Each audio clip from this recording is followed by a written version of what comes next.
우리 이 시간 가슴에 두 손 올리고 믿음으로 고백하며 말씀 가운데 나아가기 원합니다. 하나님의 은혜는 오늘의 나를 새롭게 하십니다. 예수님의 사랑은 오늘의 나를 회복시키십니다. 성령님의 역사하심은 오늘의 말씀이 내일의 삶이 되게 하십니다. 아멘. 이 은혜가 예배 가운데 차고 넘치길 주님의 이름으로 축복합니다. 2010년대에 전 세계에 힐링 바람이 불었습니다. 힐링 캠프, 힐링 콘서트. 우리나라에서도 힐링이라는 것이 모든 것 앞에 붙는 시간이 됐습니다. 음식도 그렇고 책도 그렇고. 이때는 정치인들이 공약을 할 때도, 사람들 앞에서 유세를 할 때도 앞에 힐링이란 말을 다 붙였던 때가 있습니다. 요즘도 사실 비슷합니다. 이 힐링이라는 단어는 바뀌었지만 여전히 삶의 쉼과 치유, 휴식 이런 것에 대한 관심이 높아지고 있기 때문입니다. 여러분 지난 긴 연휴 잘 쉬셨습니까? 네, 잘 쉬셨어요.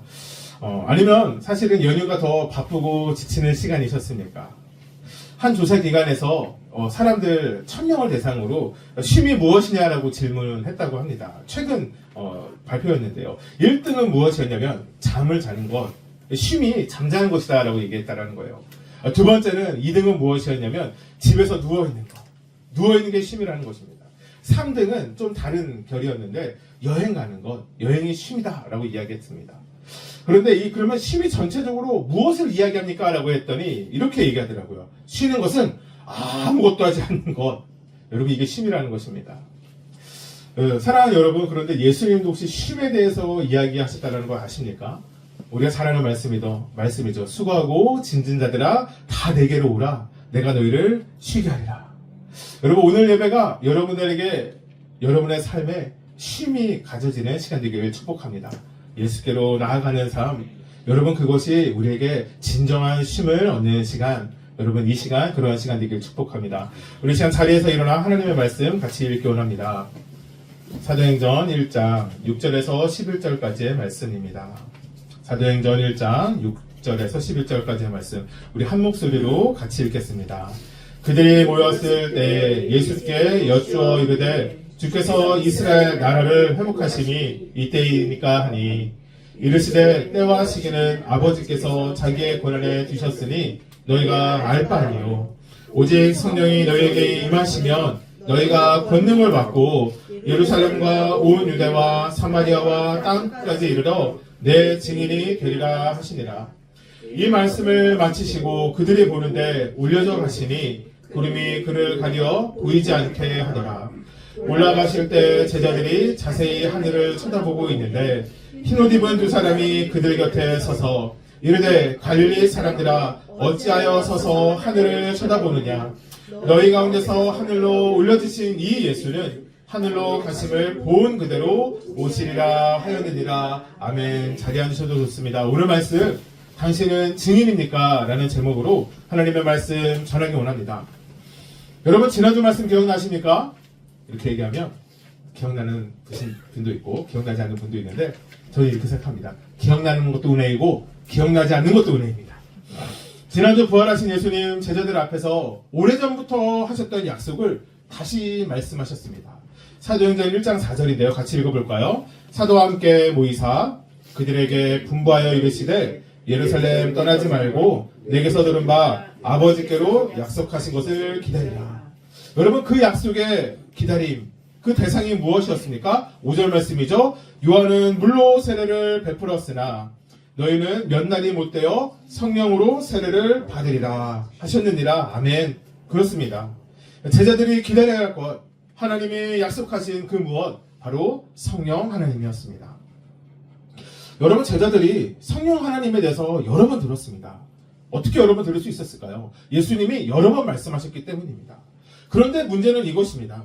제자들은 성령 하나님이 무엇인지 알 방법도 없고 모르니 관심도 주지 않았다는 겁니다. 예수님의 제자들 중 몇 명씩 예수님에게 찾아가서 기도를 알려달라 한 말씀이 누가복음 11장에 등장합니다. 왜냐하면 예수를 따랐던 제자들 중에 세례 요한의 제자들도 있었는데 세례 요한은 자신이 만든 기도문을 제자들에게 가르쳐 주었기 때문입니다. 근데 그렇게 기도하는 것이 폼이 나서 그랬던 것인지 아니면 이제 예수님께 새로운 기도문을 알고 싶었던 것인지 예수님의 제자들, 바로 그 12제자들이 예수님에게 예수님 저 기도 좀 알려주세요 라고 물어봤던 것이 바로 누가복음 11장입니다. 그때의 말씀이 바로 우리가 예배 후에 같이 암송하는 주 기도문입니다. 여러분, 주 기도문이란 주님이 가르쳐주신 기도문이라는 뜻입니다. 그리고 이 누가복음 11장의 말씀의 끝이 이렇게 끝이 납니다. 누가복음 11장 13절 말씀인데 같이 읽어볼까요? 시작. 너희가 악할지라도 좋은 것을 자식에게 줄 알거든 하물며 너희 하늘 아버지께서 구하는 자에게 성령을 주시지 않겠느냐. 아멘. 사랑하는 여러분, 우리를 사랑하시는 우리 아버지 하나님께서 우리에게 주시는 것이 있다라고 이야기합니다. 여러분, 무엇입니까? 다른 것이 아니라 성령입니다. 여러분, 왜 다른 것은 준다 약속되지 않았을까요? 여러분, 우리는 세상을 살아가면서 정말 많은 것이 필요합니다. 여러분, 뭐 필요해요? 건강도 필요합니다. 세상을 살아갈 때요. 여러분, 돈도 필요합니다. 공부를 잘하는 똑똑한 머리도 필요합니다. 친구도 필요하고 사랑하는 가족도 필요합니다. 건강한 취미생활도 필요합니다. 여러분, 또 뭐 필요합니까? 많이 필요합니다. 자동차도 필요할 수 있고 집도 필요할 수 있습니다. 옷도 필요하죠. 여러분, 그런데 하나님은 여러 가지가 있으니 여러 가지를 주겠다 이렇게 얘기하시지 않습니다. 예수님의 대답 그렇지 않으시다라는 겁니다. 우리가 세상에 살아가며 필요한 것 단 하나니 성령이라는 것입니다. 지난주 주일 저녁, 사실은 이렇게 얘기하면 안 되는데요, 제가 하루에도 몇 번씩 우리 교회 유튜브가 뭐죠? 구독자가 몇 명인지 확인합니다. 올린 쇼츠 몇 회 봤는지 확인합니다. 이제 제가 하여튼 그렇습니다. 제가 지난주 주일에 40몇 명인 것을 보았습니다. 그러면서 제가 이런 생각이 마음에 들었습니다. 이번 연휴 지나가며 50명만 넘으면 마음에 한이 없겠다. 정말 그랬었습니다. 이번 연휴 보냈습니다. 63명입니다. 놀라운 숫자입니다. 정말 놀라운 것입니다. 근데 이러면 만족해야 되지 않습니까? 불과 지난주 주일에 50명이 넘었으면 좋겠다라고 했는데 이미 목표치를 돌파하지 않았습니까? 제 마음에 이런 마음이 생겼습니다. 100명 됐으면 좋겠다. 정말 그것이 제 속마음입니다. 지난주 많은 인원이 같이 예배 드렸습니다. 오늘 그렇지 않게 되었습니다. 그러니 한편 제 마음이 아쉽기도 합니다. 여러분, 근데 사람이 살아가는 것이 다 그렇습니다. 그리고 저는 정말 이 시간이 우리 교회 그리고 또 저에게 정말 필요한 훈련의 시간이라 생각되어집니다. 교회에서 가장 중요한 것을 배우는 시간이기 때문입니다. 교회는 보여지는 것이 전부가 아니라는 것입니다. 여러분, 정말 그렇습니다. 교회는 보여지는 것이 전부가 아닙니다. 사람이 많고 적음에 교회에 무엇이 달려있지 않습니다. 여러분, 교회가 가지고 있는 프로그램이나 시스템에 교회에 많은 것이 담겨져 있지 않습니다. 예배팀의 퀄리티와 아름다운 건물, 설교제의 유려한 말씀에 그 본질이 있지 않습니다. 교회의 목적 매우 뚜렷합니다. 누군가가 저에게 교회의 목적 무엇입니까? 그러면 저는 100가지 정도 얘기할 수 있는 것 같습니다. 근데 첫 번째는 하나님의 영광을 위한 것이라는 겁니다. 두 번째는 예수님의 사명을 위한 것이라는 겁니다. 세 번째는 교회를 다니는 사람만을 위한 것이 아니라 이 세상 가운데 모든 사람을 위한 것이라는 겁니다. 이렇게 이야기하시면 100가지가 더 있습니다. 그런데 정말 교회의 목적 매우 뚜렷한 것 중에 하나가 있습니다. 여러분, 교회는 성령 하나님의 인도하심을 받아야 합니다. 여러분, 사람이 컨트롤하는 무엇이 아니기 때문입니다. 여러분, 그러니 정말로 이 땅 가운데 많은 교회가 성령의 인재 가운데 있지 못할 때가 있습니다. 아니, 어떻게 교회가 성령의 인재 가운데 못 있냐라고요? 왜냐? 교회는 우리이기 때문입니다. 여러분, 교회는 건물이 아닙니다. 교회는 한 사람 한 사람입니다. 예수님의 이름으로 모인 사람들이 교회이기 때문입니다. 그러니 우리의 삶이 늘 성령 충만하지 않으면 여러분, 교회도 성령 충만하지 않을 때가 있다는 얘기입니다. 사랑하는 성도 여러분, 2025년 정말 성령으로 충만해지시길 주님의 축복합니다. 여러분, 날마다 성령 충만하십시오. 날마다 성령 충만하여 날마다 여러분 스스로 죽기 바랍니다. 나는 죽고 날마다 예수님이 사시는 방법, 여러분, 이것은 다른 어떠함으로 이루어지지 않습니다. 바로 하나님이 우리에게 주신 가장 좋은 것, 바로 보혜사 성령님 하나님의 능력을 의지할 때 가능하기 때문입니다. 여러분, 지금 이 말씀을 듣고 있는 제자들은 그 성령 받았습니까? 아니요, 못 받았습니다. 아직 받지 않은 오순절의 사건이 나타나지 않았기 때문이죠. 그 상황이 돌아오지 않았기 때문입니다. 그러니 여전히 제자들, 예수님이 말씀하셔도 무슨 말인지 이해하지 못합니다. 그러니 오늘 말씀의 시작, 우리가 이제 이해가 됩니다. 6절 말씀 같이 읽겠습니다. 시작. 그들이 모였을 때 예수께 여쭈어 이르되 주께서 이스라엘 나라를 회복하심이 이때이니까 하니. 여러분, 이 말씀하시고 예수님이 하늘로 올라가셨습니다. 그러니 제자들과 예수님이 하는 마지막 때였습니다. 성경에는 이때 예수님이 이런 말씀하셨죠. 얘들아, 제자들에게 나 이제 15분 뒤에 올라간다. 이렇게 얘기는 안 하신 것 같아요. 하지만 아마 제자들이라면 알지 않았을까요? 여러분, 근데 그때까지도 여전히 제자들은 예수님을 모릅니다. 3년의 시간 함께한 제자도 있고 조금 늦게 들어온 제자들도 있을 것입니다. 여러분, 그들은 십자가의 죽음도 자신들의 처절한 실패도 맛보았습니다. 그 절망의 시간 지나갔습니다. 그리고 놀랍게 예수님의 부활의 영광도 보게 되었습니다. 그러니 예수님을 향한 믿음 이제 변해지지 않을 겁니다. 예수님이 하늘의 아들이심도 믿었을 것입니다. 그런데 여전히 모르는 것이 있습니다. 무엇입니까? 예수님이 왜 이 땅에 오셨는지 모르고 있는 겁니다. 여러분, 놀랍지 않습니까? 예수님과 그렇게 오래 하였어도, 십자가를 모았어도, 죽음과 부활을 경험했어도 모릅니다. 예수님을 모르니 예수님이 하시는 말씀도 모르는 겁니다. 그러니 그들이 여전히 얘기하고 있는 것, 이스라엘의 정치적 회복, 정치적 구원에 대해서만 계속해서 이야기하고 있는 것입니다.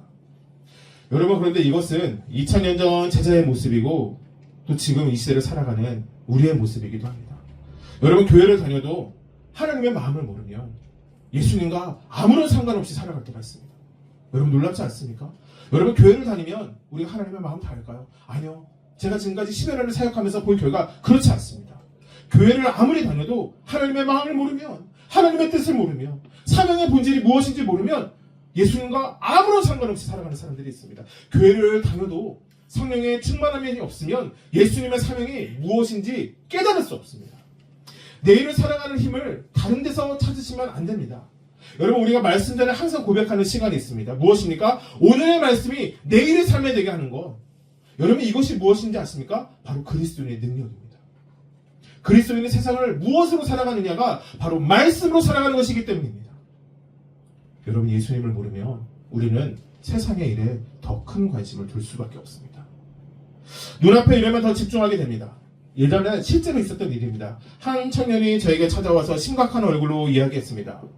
앞으로 잘 기억이 안 나요. 30일인지 100일인지 기억이 안 나는데 이 100일 동안 특별 저녁 기도를 하겠다는 거예요. 그런 얘기를 청년부 담당 사역자가 들으면 마음에 어떤 마음이 들까요? 기특한 마음이 듭니다. 어휴, 그래요? 아유, 귀하다. 그러고 나서 제가 물어봤습니다. 근데 왜 기도하니? 그러면 기도 제목 알려주면 나도 같이 기도할게. 그랬더니 이렇게 얘기했습니다. 자기가 코인을 샀다라는 거예요. 여러분, 코인 알아요? 코인을 샀다라는 거예요. 그래서 이 코인이 올라야 한다는 거예요. 그래서 내가 물어봤습니다. 왜 100일이니? 그랬더니 100일 뒤에 친구들하고 여행 가기로 했더라는 거예요. 그 여행 돈으로 그 코인이 100일 동안 올라야 된다는 거예요. 야, 그 무엇 하나 자신의 뜻으로만 가득 차 있는, 그래서 기도도 아니고 그러니까 헛된 바람 같은 것을 100일 동안 특별 저녁 기도라는 이름을 붙여서 하겠다는 거예요. 그래서 제가 진짜 이렇게 얘기했습니다. 그거 기도할 거면 그냥 집에 가서 잠이나 자라. 진짜 이렇게 얘기했습니다. 여러분, 하나님의 말씀을 우리의 입맛에 바꿔서 이렇게 얘기하면 안 됩니다. 그리고 그 청년이 저에게 여기다 믿음으로 뭘 붙였는지 알아요? 아, 왜? 예수님 말씀하셨잖아요. 구하면 주실 것이요, 찾으면 찾을 것이요, 두드리면 열린다는 이 말씀. 여러분, 말씀이 귀에 걸면 귀걸이, 코에 걸면 코걸이가 아닙니다. 여러분, 우리의 기도가 어디에 있을 때 응답되어진다, 우리가 요한일서 말씀 통하여 나누었었습니까?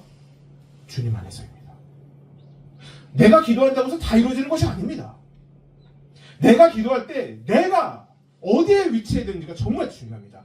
주 뜻 안에 머물러 있을 때, 주님 안에 머물러 있을 때, 여러분, 우리가 주 뜻 안에 머물러 있지 않으면 제자로 살아가는 것보다 세상을 살아가는 모습이 여전히 크기만 합니다. 사실 이렇게 작은 문제, 이렇게 우스갯소리로 넘길 수 있는 문제만 이야기하면 쉽다라는 것을 제가 알고 있습니다. 왜냐하면 사실 정말 인생에 힘든 문제들을 마주하며 살아가는 사람들이 있기 때문입니다.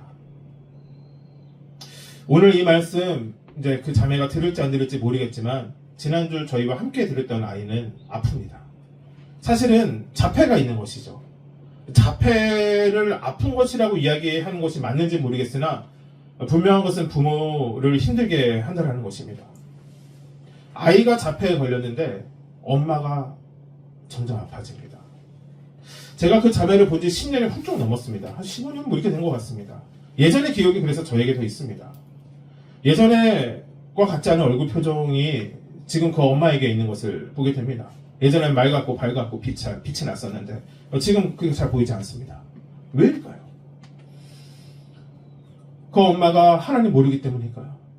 아니, 알 겁니다. 교회도 열심히 다녔습니다. 근데 모든 것을 주는 어려움이 있으니 그냥 그렇게 힘들게 살아가는 겁니다. 그리스도인은 힘들 때 어떻게 해야 하는지 제가 정답 말씀해 드리겠습니다. 정답은 진짜 쉽습니다. 그리스도인이 힘들 때 하나님께 나아가면 됩니다. 예배드리면 됩니다. 찬양하고 감사하면 됩니다. 회개하면 됩니다. 여러분, 그런데 그게 쉽습니까? 절대로 쉽지 않습니다. 저도 그것을 쉽다고 여겨본 적 한 번도 없습니다. 여러분, 성령 충만하면 교회 나가지 말라고 해도 내 발걸음이 교회로 향하는 것을 보게 됩니다. 그렇지 못할 때, 내 삶을 휩싸는 문제가 있을 때 여러분, 우리의 발걸음은 교회로 나가지지 않게 됩니다. 교회랑 멀어지게 됩니다. 힘들 때 하나님께 나아가지 못합니다. 이유가 뭐냐고요? 간단해요. 힘들어서요. 죽겠거든요. 나아갈 여력이 없을 때 여러분, 그러한 삶이 우리에게 분명히 찾아옵니다. 여러분, 그리스도인들은 꽃길만 걸어가지 않습니다. 여러분, 그리스도인은 병에 걸리지 않는 삶이 아닙니다. 그리스도인은 환난을 만나지 않는 삶이 아닙니다. 그리스도인은 실패를 경험하지 않는 삶이 아닙니다. 그리스도인은 무엇을 마주해도 하나님과 함께하는 것입니다. 예수님과 동행하는 것이 전부입니다. 여러분, 저는 이런 생각 해봅니다. 이스라엘 백성 모세와 함께 홍해에 이르렀을 때 그 홍해에 갈라졌으니까 건너갔지, 갈라지지 않았으면 건너갈 수 있었을까요? 아니, 하나님이 모세에게 이렇게 얘기하신 거예요. 야, 일단 건너봐라. 내가 그러면 무리를 걷게 해줄게. 아니, 이렇게 얘기하시는 거예요. 하나님이 모세에게. 그러면서 하나님이 모세에게 디테일하게 얘기하셨어요. 세 살 아이는 기어서 가라. 젊은 애들은 사람 애들 부축하고 가라. 노모들은, 나이가 들은 사람들은 지팡이를 짚고 가라. 어디 위로요? 바다 위로요. 여러분, 누가 첫 발자국을 뛸 수 있을까요? 그 깊은 바다를 빠지면 다 죽겠는데 아무도 못 건널 겁니다. 바다가 갈라졌으니까 걸어간 것이지, 바다가 가지 않고 믿음으로만 걸어가라. 여러분, 누가 그렇게 쉽게 할 수 있겠습니까? 다니엘의 친구들이 풀무불에 들어가게 생겼습니다. 여러분, 그때 그들은 믿음이 충만한 상황이었습니다. 그러니 그들의 고백이 이해가 되죠. 무엇이라고 얘기했습니까? 그리하지 아니하실지라도, 그러니까 내가 풀무불에 들어가서 죽게 될지라도 나의 믿음 변하지 않는다는 믿음의 굳건한 고백이 그들에게 있었습니다. 그러니 그들이 풀무불에 담대히 들어갈 수 있었던 겁니다. 여러분, 그런데 우리가 언제나 성령 충만합니까? 늘 감사한 상황만 이루어집니까? 그렇지 못한 사람들은 어떻게 합니까? 믿음이 약하고 없고 충만하지 못한 그리스도인들은 어떻게 사랑을 하는 것입니까? 여러분, 예배 자리에 나아가는 것 정말 쉽지 않습니다. 우리의 의지로 되는 것 아닙니다. 여러분, 우리에게 은혜가 없으면 절대로 나아갈 수 없는 길들이 있습니다. 그 아이와 그 엄마의 문제는 앞으로 평생의 문제일 것입니다. 그러니 그 염려와 두려움과 분노가 하나님에게 때로는 쏠릴 때가 있는 것. 하나님, 왜 내가 이 일을 겪어야 하나요? 여러분, 우리는 이것을 이해할 수 없습니다. 여러분, 제자들이 계속해서 예수님, 이제 로마로부터 이스라엘 구원하시죠. 그러면 제가 예수님 오른쪽에 앉겠습니다. 예수님 왼쪽에 앉겠습니다. 오늘 말씀 본문처럼 이스라엘 이 나라를 회복하시면 언제입니까? 계속해서 이야기하는 것은 그들이 철이 없어서가 아닐지도 모릅니다. 어쩌면 정말 이것이 그들의 삶에 아주 깊은 슬픔이고 애통이고 정말 그 민족이라면 해결하고 넘어가야 될 문제였기 때문일지도 모릅니다. 그러니 믿음이 없는 소리가 아니라 정말 그것이 그들이 마주한 삶의 어려움이었을 수 있다는 것이죠. 여러분, 정말 우리는 그때 어떻게 해야 할까요? 여러분, 우리가 이럴 때 정말 암송해야 하는 말씀이 있습니다. 믿음의 주요, 온전케 하시는 주를 바라보자. 믿음의 주요, 온전케 하시는 주를 바라보자. 여러분, 같이 한번 믿음으로 볼까요? 믿음의 주요, 온전케 하시는 주를 바라보자. 사랑하는 여러분, 우리의 힘으로 안 되는 것을 위하여 누가 오신지 아십니까? 예수님 오셨습니다. 우리의 힘으로 해결할 수 없는 문제를 위해서 오신 분이 예수님이에요. 제자들에게 오셨고 저와 여러분에게 오셨습니다. 스스로 해결할 수 없는 모든 문제를 가진 우리에게 오셨습니다. 여러분, 정답은 나에게 있지 않습니다. 내 생각에도 있지 않습니다. 여러분, 예수님만이 그 문제를 해결해 주시기 때문입니다. 여러분, 무엇으로요? 바로 성령의 권능입니다. 능력입니다. 그 능력으로 살아갈 때입니다. 여러분, 예수님이 우리에게 원하시는 건 여러분 그렇게 위대한 삶 아닙니다. 여기 학생이 있지만 서울대, 이대 이런 거 들어가는 인생이 성공한 인생 아닙니다. 여러분, 우리가 전도를 나의 삶에 100명, 1000명 해야 되는 거, 여러분 이것이 위대한 삶이 아닙니다. 여러분, 우리에게 위대한 것은 선한 목자, 예수님을 온전히 의지하고 신뢰하는 것. 그래서 작은 우리 통하여 하나님의 크신 일을 하신다는 걸 믿는 것. 여러분, 이것이 예수님의 원하심임을 깨달으시길 주님의 이름으로 축복합니다. 다른 것으로 살아가지 맙시다. 다른 것으로 채워가지도 맙시다. 다른 것 구하지도 맙시다. 우리가 구해야 하는 것 성령 하나님이면 충분합니다. 예수님 닮아가는 것 족합니다. 여러분, 이것이 우리가 평생 해야 할 신앙생활입니다. 그것이 믿음으로 시대를 살아가는 우리의 모습이고 길이기 때문입니다. 그래서 예수님이 이렇게 이야기하시는 것입니다. 8절 말씀 같이 읽겠습니다. 시작. 오직 성령이 너희에게 임하시면 너희가 권능을 받고 예루살렘과 온 유대와 사마리아와 땅끝까지 이르러 내 증인이 되리라 하시리라. 여러분, 말씀의 순서대로 이 말씀을 바라봅시다. 예수님은 먼저 약속하신 것을 기다리라 라고 이야기하셨습니다. 그 약속이 무엇이었습니까? 성령 하나님이었습니다. 그런데 그 성령이 어떻게 됩니까? 그 성령이, 약속하신 성령이 오게 되면 어떻게 된다는 것이니까 우리에게 임하신다는 겁니다. 우리와 항상 함께 하시기 시작한다는 겁니다.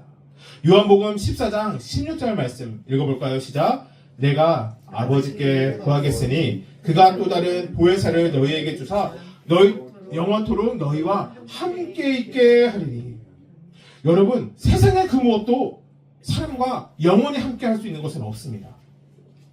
여러분, 사람이 영원하지 않으니 우리가 하는 것 모든 것이 영원하지 않습니다. 얼마나 사랑하는 사람이든, 얼마나 소중한 사람이든, 얼마나 친밀한 사람이든, 여러분, 그것과 상관없이 유한한 삶을 살아가는 우리는 여러분, 영원이란 말은 어울리지 않습니다. 여러분, 그런데 하나님은 영원하십니다. 여러분, 아멘이십니까? 여러분, 처음과 나중 되시는 분입니다. 여러분, 그런 분은 하나님밖에 존재하지 않습니다. 전지전능하신 분, 무한하신 분, 무소부재하신 분, 우리의 모든 것 되신 분, 여러분, 이 땅을 말씀으로 창조하시고 모든 것의 주관자 되신 분, 그 하나님이시기에 가능한 그 영원함, 여러분, 그것이 성령 하나님이 우리에게 오셨다는 겁니다. 우리 사도행전 1장 8절 말씀 한 번 더 읽어볼까요? 시작. 오직 성령이 너희가 권능을 받고 예루살렘과 온 유대와 사마리아 땅끝까지 이르러 내 증인이 되리라 하시니라. 아멘. 여러분, 성령 하나님이 주시는 권능이 있습니다. 여러분, 그 권능은 무엇일까요? 여러분, 그 힘은 무엇일까요?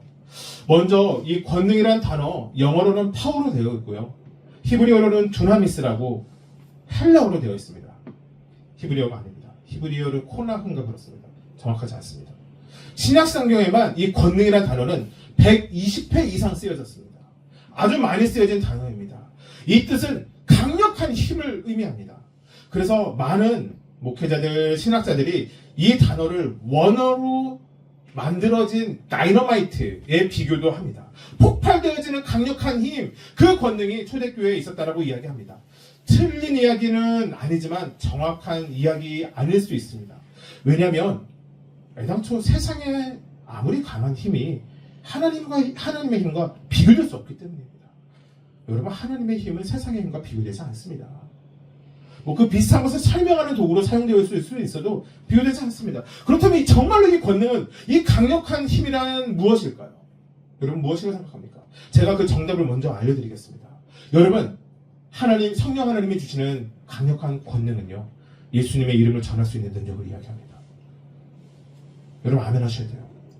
성령 하나님이 오셔서 우리에게 주시는 강력한 권능이란, 강력한 힘이란 예수님의 복음을 전할 수 있는 능력을 이야기하기 때문입니다. 여러분, 그것이 바로 성령 하나님이 우리에게 주신 능력입니다. 여러분 정말 오늘 말씀 가운데 가장 중요한 부분이니 잘 따라오셔야 됩니다. 오늘 말씀 8절 한 번 더 읽어볼게요. 중요한이 계속 있는 겁니다. 오직 성령이 너희에게 임하시면 너희가 권능을 받고 예루살렘과 온 유다와 사마리아 땅끝까지 이르러 내 증인이 되리라 하시니라. 여러분 권능을 받고 해야 하는 일이 있다는 것입니다. 여러분 무엇입니까? 권능을 받고 무엇이 되라고 합니까? 증인이 되라고 이야기합니다. 그렇게 강력한 힘, 모든 것을 부실 만한 힘, 모든 것을 퍼뜨릴 만한 힘을 얻었는데 무엇 되라고 이야기합니까? 증인이 되라고 이야기하는 거예요. 여러분 좀 이상하지 않습니까? 여러분 증인은 사실은 사전적 의미로 아니 실제 의미는 무엇이냐면 내가 본 것을 더하거나 빼지 않고 그대로 전하는 것을 이야기합니다. 예를 들면 이것이죠. 여러분은 밖에 창문을 못 보는데 저만 지금 보고 있지 않습니까? 저 밖에 개가 지나가고 있어요. 그러면 제가 이 얘기를 하는 거예요. 밖에 개가 지나가고 있어요. 여러분은 못 봤지만 제가 진짜 보았어요. 여러분 이게 증인이 답니다. 사실은 그런 정도의 아주 중요한 일은 아닌 것 같습니다. 그런데 사실은 때론 증인이 어느 자리에 있느냐에 따라서 정말 중요한 일이 되기도 하고 매우 위험한 자리가 되기도 합니다. 왜냐하면 증인이기 위하여 때로는 자신의 목숨을 걸고 나아가야 하는 시간이 필요하기 때문입니다. 세상 가운데 이런 일들이 있습니다. 모든 사람들이 정치적으로, 사회적으로, 이론적으로 틀리다라고 이야기하는 사건들이 있습니다. 다 틀렸다라고 이야기하는 겁니다. 그것이 사회로 보았을 땐, 우리가 살아가는 세상으로 봤을 땐 틀리다라고 이야기하는 것이 맞는 겁니다. 근데 그 사람이 보았습니다. 무엇을요? 틀리지 않고 맞다라는 것을 본 거예요. 그러니 모든 사람이 틀리다라고 얘기할 때 맞습니다라고 주장하는 것. 여러분 이것이 증인인 거예요. 반대인 경우도 있죠. 여러분 세상에서는 맞다, 이렇게 하는 것이 맞다, 이런 것이 올바르다라고 얘기하는데 세상 가운데 나가서 아니다, 내가 보고 쓴 것은 틀렸다 라고 이야기해야 되는 거예요. 여러분 그러니 증인의 삶은 때로 세상과 부딪히고 세상과 반대의 길로 나아갈 때가 있는 것입니다. 계속 한번 봅시다. 마가복음 6장 2절 말씀입니다. 안식일이 되어 회당에서 가르치시니 많은 사람이 듣고 놀라 이르되 이 사람이 어디서 이런 것을 얻었느냐, 이 사람이 받은 지혜와 그 손으로 이루어지는 이런 권능은 어찌 됨이냐. 여러분 어떤 사건입니까? 사건만 얘기하면 간단합니다. 예수님이 주일에, 사실 이때 당시 안식일은 토요일이었는데요, 예수님을 회당에 가서 말씀을 가르치신 겁니다. 근데 모든 사람이 놀란 것입니다. 여러분 회당에는요 늘 말씀을 전하는 사람이 있었습니다. 늘 있었습니다. 회당에 모이는 유대인들은 늘 하나님의 말씀에 대해서 나누었습니다. 그러니 이것이 놀라운 일은 아니었습니다. 그런데 그들이 왜 놀랍니까? 여러분 예수님의 입술을 통하여 예수 그리스도의 복음이 직접 전해졌기 때문입니다. 여러분 아멘이십니까?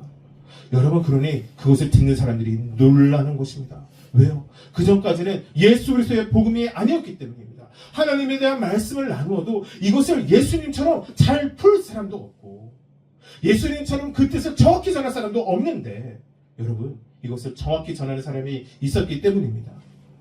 여러분 그러니 예수님의 이름의 능력의 말씀이 전해지니 그들이 놀란 것입니다. 마지막으로 사도행전 6장 8절인데요. 스데반이 은혜와 권능이 충만하여 큰 기사와 표적을 민간에 행하니 어떤 힘과 능력이 스데반에게 생겨났습니다. 여러분 그가 예수님의 이름을 전할 수 있는, 예수님의 이름을 전할 수 있기 시작하자 그에게 어떤 것이 생기는 겁니까? 큰 기사와 표적이 생겨나기 시작한 겁니다. 여러분 이제 좀 정리가 되지 않습니까? 성령 하나님이 우리에게 주시는 능력은 무엇입니까? 여러분 직장에서 초고속으로 승진하게 하는 능력이 아닙니다. 여러분 잘 들으세요. 손대는 사업마다 성공하게 해주시는 능력도 아닙니다. 내가 기도를 조금 했는데 바로 이루어지시게 하는 능력도 아닙니다. 여러분 내가 기도했더니 자녀가 좋은 대학에 들어가고 십자가 잘 가는 그런 능력이 아닙니다. 손만 대면 죽어가는 사람들이 벌떡벌떡 일어나는 능력도 아닙니다. 여러분 성령의 능력이나 이런 것이 아닙니다. 그런 것들은 성령의 능력의 부수적인 것뿐입니다.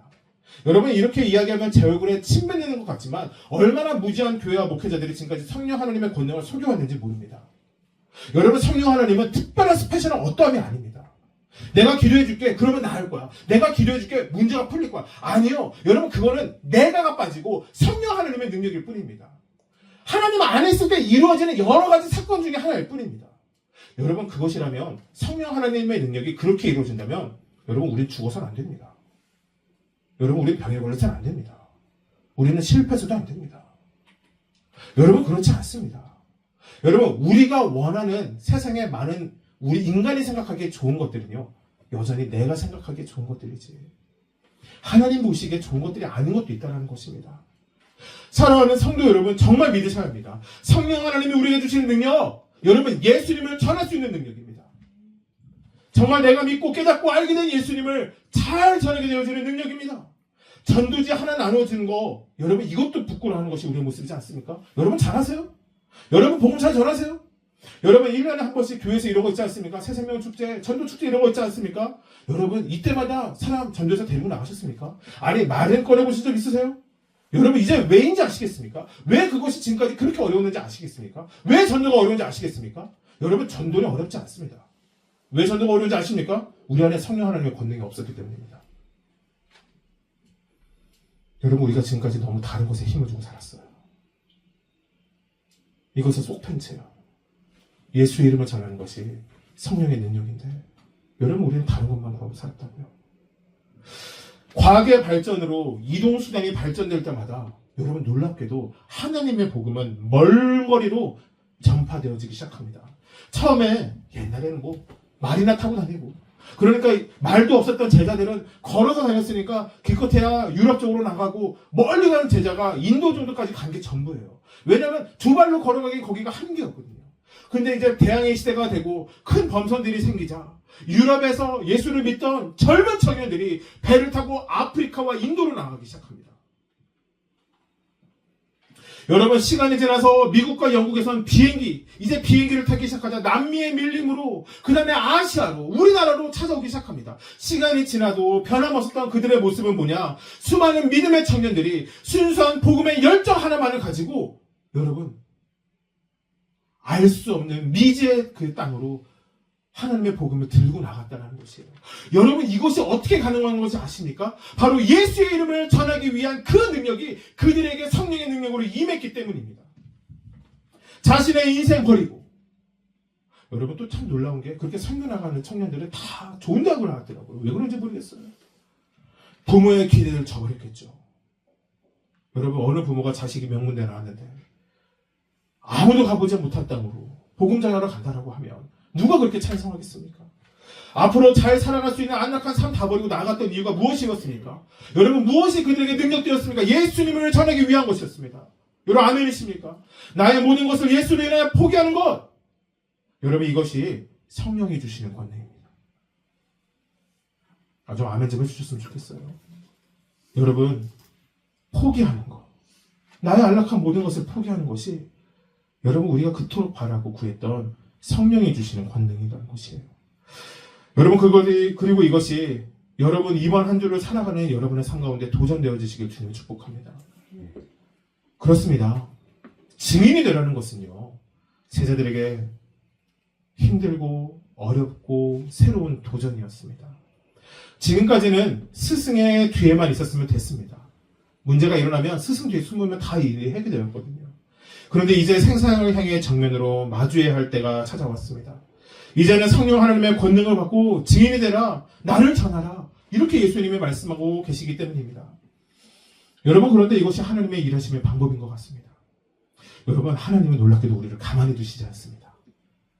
여러분 우리에게 늘 도전하시는 하나님입니다. 여러분 아브라함 나이 75세에 아브라함을 부릅니다. 여러분 약속하지 않으세요? 여러분 그때면 그냥 이제 쉬어도 되는 나이지 않습니까? 어떻게 그렇지 않으세요? 75세인데 이런 거예요. 뭐 나라를 일단 떠나야 되니까 뭐라고 불러야 될지 집사님이라고 부르겠습니다. 집사님 갑자기 이렇게 얘기하는 거예요. 이제 중국으로 가라. 중국 좀 가깝죠? 동남아시아로 가라. 내가 명령한 그곳으로 가라. 그게 집사님 나이에 일어나는 일이에요. 여러분 그리고 하나님은 약속을 아브라함에게 하셨어요. 90세가 넘은 나이에 너의 후손 통하여 이 땅의 먼지처럼 저 하늘의 별처럼 많게 하시겠다고 했어요. 여러분 그러면 적어도 자녀가 10명은 있어야 되지 않습니까? 10명은 좀 부족한가요? 한 50명쯤 있어야 되는 거 아닙니까? 근데 그때 당시에도 자녀가 없었어요. 자녀가 없는데 후손이 어디 있습니까? 그게 말이 되는 얘기가 아니잖아요. 결국 100세의 아들을 낳게 합니다. 여러분 아브라함의 삶 평탄하지 않았던 삶입니다. 여러분 그의 삶은 하나님이 주시는 도전으로 항상 넘쳐나는 삶이었어요. 그래서 성경은 아브라함을 향해 믿음의 조상이라고 이야기합니다. 믿음의 시작이 되었다는 것입니다. 왜요? 하나님의 도전 가운데 늘 살아갔던 인생이었기 때문입니다. 여러분, 모세는 더합니다. 모세는 80의 부르심을 받습니다. 젊었을 때 했으면 좋겠는데 나이가 들어 말도 안 되는 백성을 데리고 가나안으로 데리고 인도합니다. 여러분, 그 와중에 끔찍한 건 뭔지 알아요? 막상 모세는 가나안에 들어가지 못합니다. 여러분, 그런데 그의 이름은 언제나 하나님의 나라로 구약 가운데 자신의 백성을 인도한 구약의 위대한 선지자로 남게 되었습니다. 왜요? 그의 삶에 하나님이 주시는 도전이 끊이지 않았고 모세는 당당하게 그 도전을 마주했기 때문입니다. 여러분, 다윗은 왜 골리앗 앞에 서야 했을까요? 다윗이 군인이 아니었어요. 형들한테 빵하고 치즈 갖다 주러 간 그냥 심부름꾼이었거든요. 여러분, 이스라엘 진영에도 싸움 잘하는 사람 있지 않았을까요? 다윗처럼, 골리앗처럼 키우는 크지 않더라도 골리앗하고 좀 비슷한 사람이 있을 수 있잖아요. 어쩌면 골리앗보다 뚱뚱한 사람도 있었을지 모르겠잖아요. 그 싸움 잘하는 사람 다 어디에나 있지 않겠습니까? 여러분, 근데 왜 소년 다윗입니까? 군인도 아니었던 그가. 여러분, 왜 그는 날카롭고 강한 칼과 창이 아니라 돌 몇 개와 물매로 나아갔습니까? 여러분, 하나님의 도전이 그에게 있었기 때문입니다. 여러분, 하나님의 이름이 다윗에게 있었기 때문에 그는 믿음으로 나아갈 수 있었던 것입니다. 여러분, 성경의 곳곳에 말도 안 되는 상황이 계속 이어집니다. 여러분, 그러니 믿음이 없이 성경을 보면 허무맹랑한 소리 같습니다. 여러분, 그런데 우리 그리스도인들은 그렇지 않아야 합니다. 우리는 이 말씀이 온전히 사실이라는 것, 그리고 그것이 하나님의 이야기이며 우리의 이야기임을 믿어야 하기 때문입니다. 사랑하는 성도 여러분, 그리스도인은 여러분 스스로의 방식으로 살아가면 안 됩니다. 우리는 하나님의 방식으로 살아가야 합니다. 여러분, 우리는 하나님의 도전을 마주하며 살아가야 합니다. 여러분, 그 도전이 무엇입니까? 바로 권능. 예수님을 온전히 알아 전할 수 있는 이 은혜가 우리의 삶의 능력이 됨을 믿으시길 주님의 이름으로 축복합니다. 제가 보통 이 말씀의 본문, 이 말씀을 여러 번 전하였습니다. 사역을 하며. 제가 이 말씀을 할 때는 사실은 예루살렘과 온유대와 사마리아 땅끝까지에 대하여 나누어 왔었습니다. 그래서 사실은 설교도 이렇게 어저께 오후까지 준비를 했었습니다. 근데 말씀을 보고 기도를 하다 보니 이 뒤의 말씀이 제 마음에 더 크게 와닿기 시작했습니다. 9절에서 11절 말씀 읽겠습니다. 시작. 이 말씀을 지시고 그들이 경계에 올려져 가시니 무릎이 변하여 보이지 않게 하더라. 올라가실 때 제자들이 자세히 하늘을 쳐다보고 있는데 흰 옷 입은 두 사람이 그들 곁에 서서 이르되 갈릴리 사람들아 어찌하여 서서 하늘을 쳐다보느냐. 너희 가운데서 하늘로 올려주신 이 예수는 하늘로 가심을 본 그대로 오시리라 하였느니라. 여러분, 제자들 생각해봐요. 이렇게 같이 있었는데 같이 있는 거예요. 예수님과 제자들이 뭐 둥글게 손잡고 서 있었는지 아니면 예수님 앞에 서 있는지 모르겠는데 갑자기 어떤 일이 일어납니까? 여러분, 우리가 성경을 온전히 믿잖아요. 갑자기 예수님이 공중부양하신 거예요. 갑자기 붕 뜨시기 시작했어요. 제자들이 놀랐겠죠.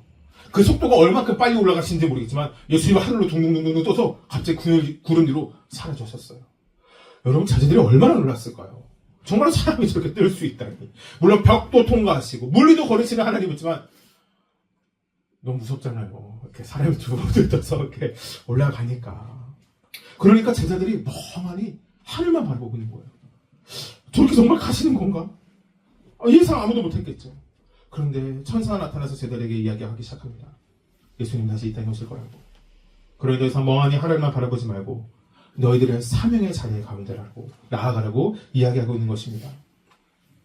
여러분, 혹시 시험 보신 적 있으십니까? 시험 보신 적 오래되신 분도 있고 시험 보신 적 최근이신 분도 있죠. 더 최근 되신 분도 있죠.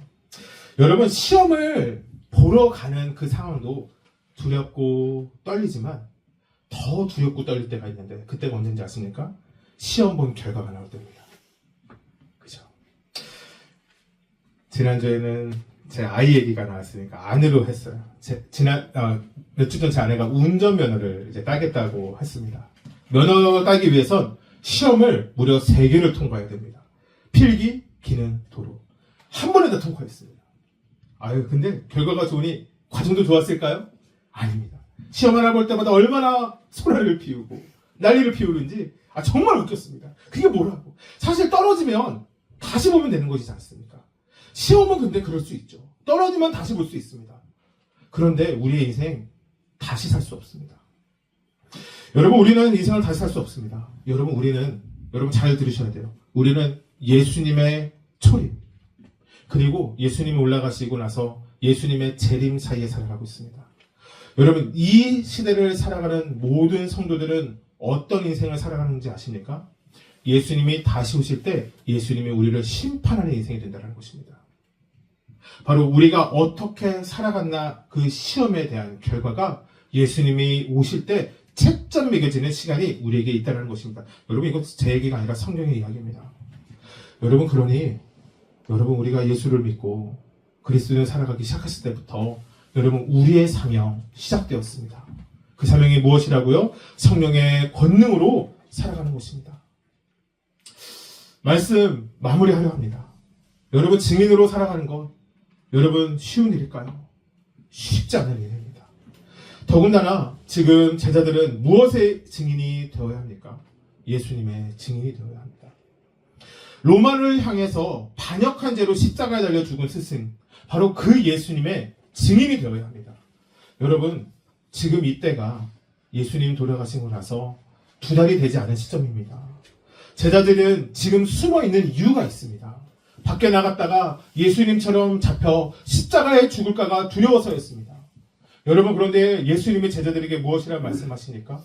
온 유대와 이스라엘과 예루살렘과 사마리아와 땅끝까지 이르러 내 증인이 되라고 이야기하시는 것이에요.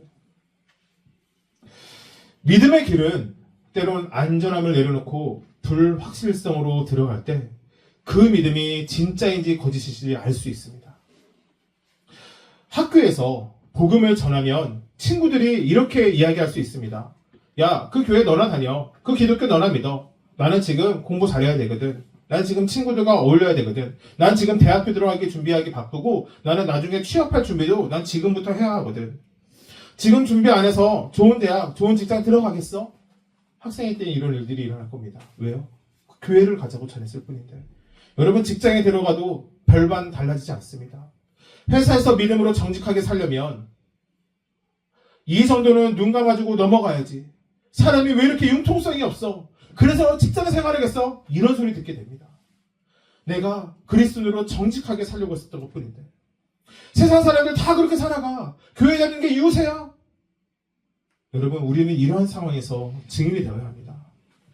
제가 아는 청년이 직장에 들어갔습니다. 오랫동안 준비하고 원했던 직장이라서 몇 번을 시도해서 들어갔었습니다. 근데 이 팀의 팀장이 철저하게 기독교를 싫어하는 사람이었습니다. 여러분, 세상은 기독교를 싫어하는 사람이 많습니다.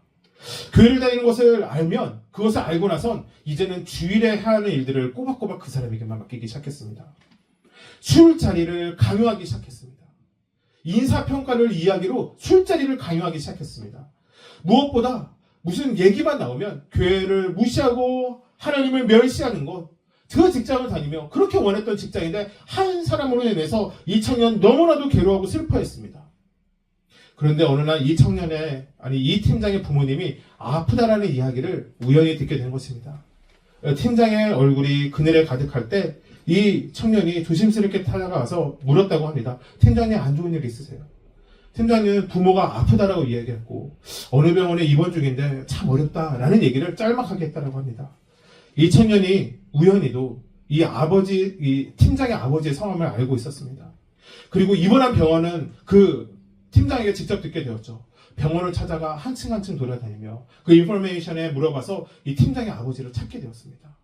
결국 그 팀장 아버지 찾고 작은 위로 선물을 드리고 짧은 시편만 기록되어 있는 성경을 이렇게 드리고 잠깐 기도해주고 집으로 돌아왔다고 합니다. 여러분, 귀한 일이죠. 며칠 뒤에 팀장이 자신을 부르길래 이제 저 사람이 나에게 이제 잘해주겠지. 내가 그래도 여러분 대단한 일을 한 거 아닙니까? 여러분, 누가 팀장 아버지가 아프다고 해서 병원까지 찾아가서 모르는 상황에서 이렇게까지 합니까? 그리고 이제 그 방문을 열었는데 방문을 여자마자 크게 호통을 치더라는 겁니다. 아니, 왜 당신은 시키지도 않은 일을 해? 그럴 시간이 있으면 일이나 더. 마음이 정말 무너지고 내가 이렇게까지 전도했는데, 내가 이렇게까지 했는데 나에게 타박을 주냐? 이 청년의 마음에 나는 다시는 전도 안 해야 되겠다 라는 마음이 들었다고 합니다. 다음 회식 자리, 또 술이 오고 가던 때, 또 교회에 대한 안 좋은 이야기를 시작하기 시작했었을 때, 전처럼 이 술잔이 이 청년에게 왔었을 때, 이 팀장이 갑자기 이렇게 얘기했답니다. 그 사원은 술 주지 마. 어차피 술도 안 마시는데 술 아까워. 지금까지 주말에 출근해야 되는 것이 당연했던 그들의 문화 가운데서 이렇게 얘기했다는 겁니다. 아, 이제 일요일은 출근을 하지 마. 요즘에 어느 때인데 일요일까지 일을 해. 일요일은 가족들하고 시간 보내고 취미생활도 하고 워라밸을 중요하게 여겨야 일도 잘할 수 있어. 여러분 이것이 하나님의 방법입니다. 여러분, 우리는 문제에 부딪히지 않으면 여러분 그 문제를 해결할 수 없습니다. 사랑하는 성도 여러분, 이번 한 주도 말씀으로 살아갑시다. 여러분, 그 권능으로 살아가시며 여러분 우리의 삶 가운데 행하실 위대하신 하나님의 일 기대하고 여러분 소망하며 살아가시길 주님을 축복합니다.